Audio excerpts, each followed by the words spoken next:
to all my vlogging family out there. How you guys doing? Got my electrolytes. It's freezing cold water. It was like -3 in the van this morning when I woke up in an airport parking lot.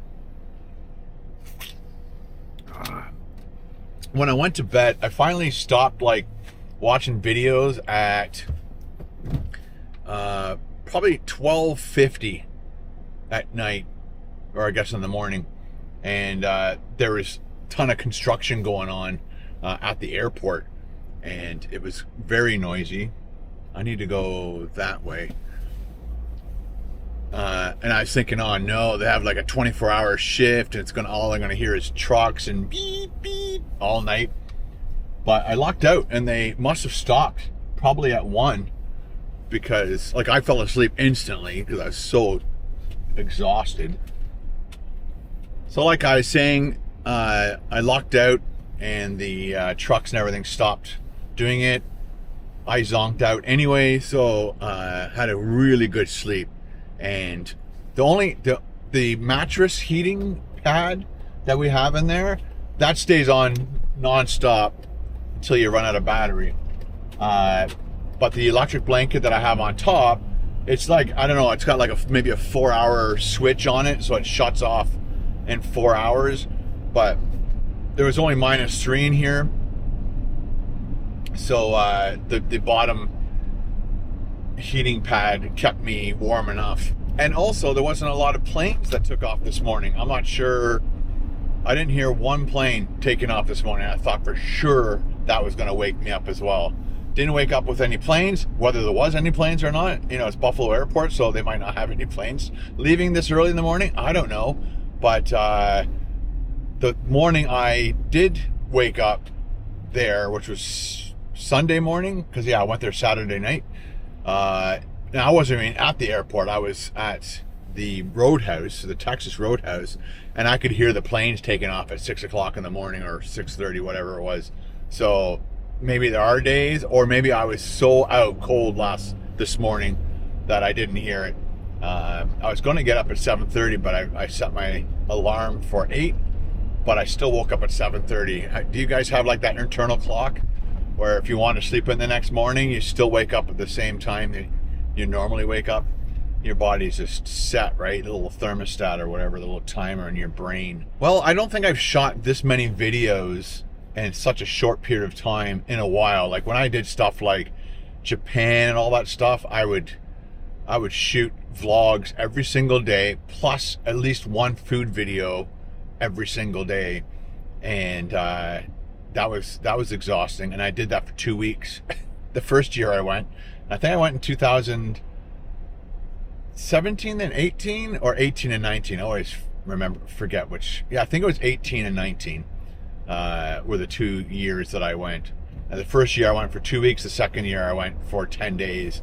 But yeah, that was pretty exhausting. I'm definitely much older and slower, and so I can't. It's hard. I'm finding it harder and harder to do the running, the gun and run. The run and gun? Yeah, run and gun. There's a huge plane aimed right at me right now. And he just landed. Whew. Big jumbo. So we got about 2 hours and 19 minutes from Buffalo to my house. It's 241 kilometers. When I was at Londa's having breakfast, I quickly messaged my buddy Ryan. You guys remember Ryan? I know a lot of Ryans now.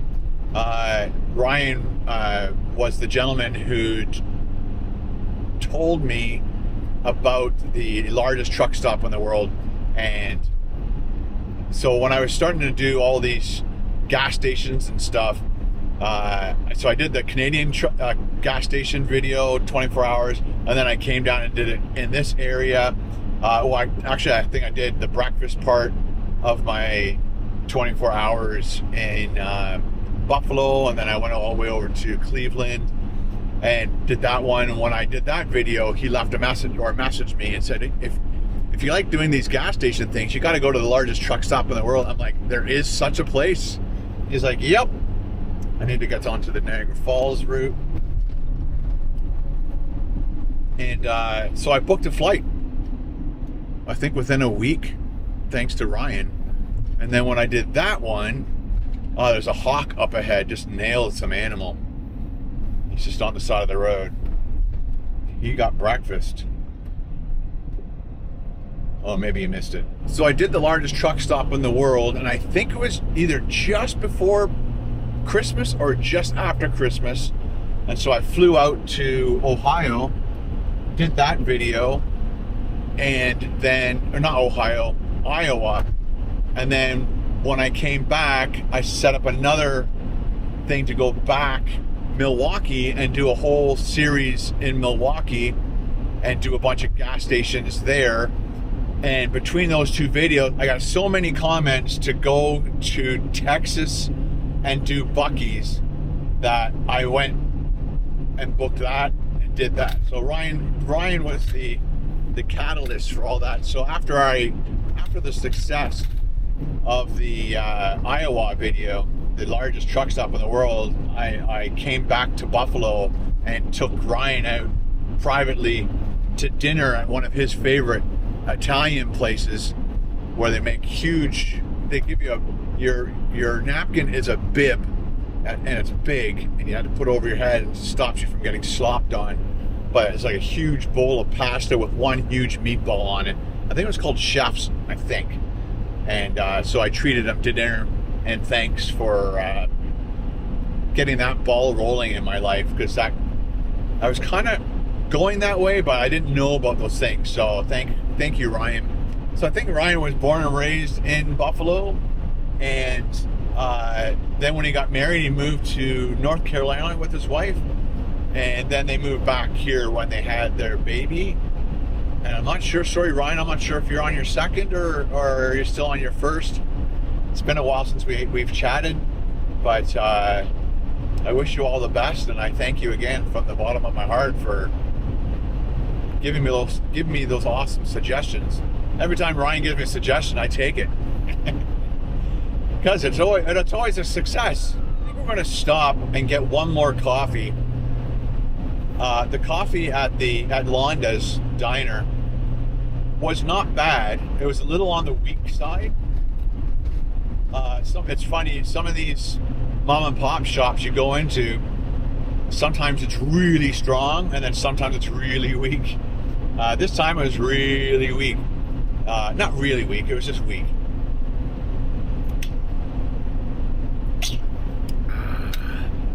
I can't wait to get back into the normal eating patterns. So today is I believe it's the 7th today, and I'm going to be eating normally until the end of February, and probably more keto than carnivore. Some of you'll be happy to hear that. Kind of like a keto Mediterranean, let's call it Meta-keto. That's what we're going to call it. So I'm going to kind of put Mediterranean keto together and do my best and try to do a lot of walking. And I kind of don't want to look, I'm kind of not looking forward to standing on the scale tomorrow. But anyway, so my last flight yesterday from Charlotte to Buffalo, I purposely paid money to be, I think it was 10A. So planes are plane seating. A is always a window, and if it's like 6 seats across, it's usually A, B, C. For some reason, they skip a couple letters and then whatever off to the right. So I always know that A is a window. I purposely booked that ticket, that specific seat, paid money to be in that seat, get in there, walk up to it, wall, no window whatsoever.